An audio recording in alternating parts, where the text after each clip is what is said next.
Okay, this segment is on the fabrication of the bracketry that holds the beams together. You can see that this is a 4-inch wide, 10 gauge mild steel. It's about a little over 1/8 of an inch thick, and it doesn't seem like a whole lot, but it's a whole lot stronger than using like 3/8 plywood for the gussets. This is typical how some of the pieces were made.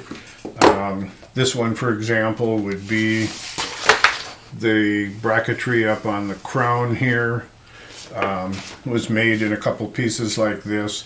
This is a symmetrical design, so by tack welding on the back and completely welding on the front, this part can be flipped over. This one, not so. You'll see the welds on the front, the tack welding on the back that is ground flat. You'll also see that I powder coated them black. That's just the look I like. And they're very flat. I clamped everything in 3 areas to a fairly thick steel plate when I welded them, so they stayed pretty flat. There was a little bit of bow, but it's pretty good. The assembly is 1/2-inch bolts, medium thick washers. I'm guessing they're like 80 thou. It's like 78 thou thick washer, and a medium heavy lock washer, which is 140. The length is 5 inches. Gives me enough length to go through a front plate and a back one, and still have, maybe 3/8 of an inch stick out on the back. You'll see that I also have used some high strength hex drive lag screws. They're 2 inches long, and they're about the shortest that I could get that I felt comfortable with an aggressive thread. But the problem is they're opposite one another. When I use this place on the back, the holes are coaxial and they're aimed at one another. And with the thickness of the plate and the thickness of the material, they do overlap by about 1/8 of an inch. So they're gonna, if they're perfect, they're gonna touch one another, and one of them will veer off just a little bit. But that's just the way it is.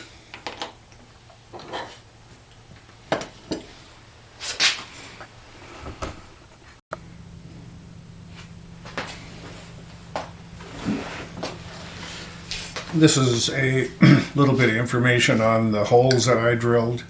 I'm using 1/2-inch 13 bolts. They fit nicely in there. You know how difficult it is to drill through a fairly thick piece and get them to line up very accurately on the other side. But what I did for these holes is I drilled them 9/16, which is 5/62. I reamed them to 590 just to have a clean hole. And after the powder coating, I end up with about a 585 diameter hole.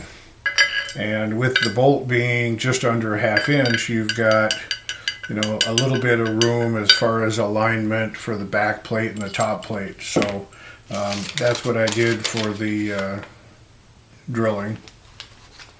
The washer itself is nothing real special. Like I said, it's a medium thick washer, 535 ID, 1075, and about 070 thick. They're stamped 6ZJ, and I buy them at Max. It's a fairly regional hardware store, but it's something you can get. Like I said, the bolt is a 1/2-13. Its shank diameter is just under 1/2 inch. And it works real well. I'm happy with that combination and that strength. Now, as far as drilling the hole, this is what I came up with.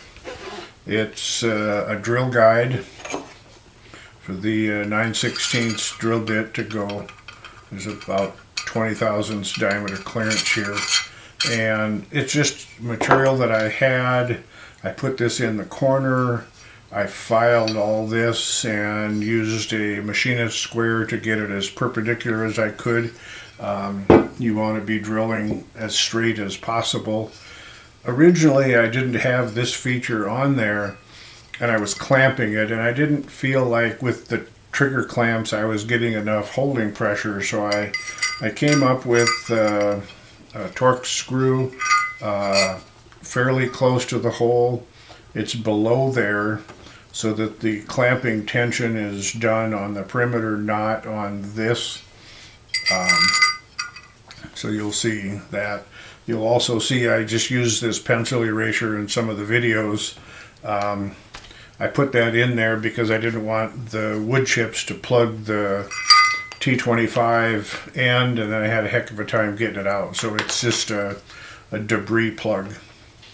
So what I would do is take the piece of material, and I would get the clamp or the gusset located the way I want it, and I made up this, which has a pilot diameter that fits in the hole, and I would pound it, and it's like a center punch. It puts a dimple in the wood. I then take this and put it in the hole, the dimple, the center punched hole, and tighten the screw. So that clamps it very tightly to the material. Put my plug in, and then I drill.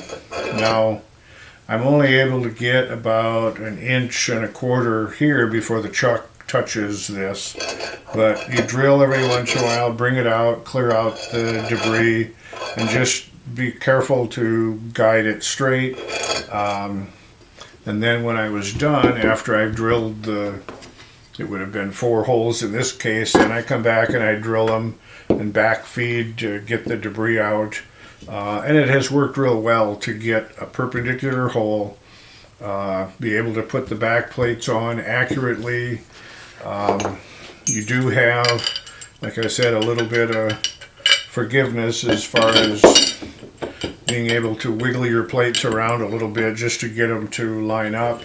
But when I watched some videos of guys using, like, not a magnetic drill, but a drill with a big base, well, I don't have that.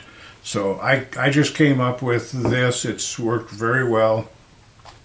Just some pieces. I took a 9/16 bolt and just put it in the chuck and spun it and made my own little guide.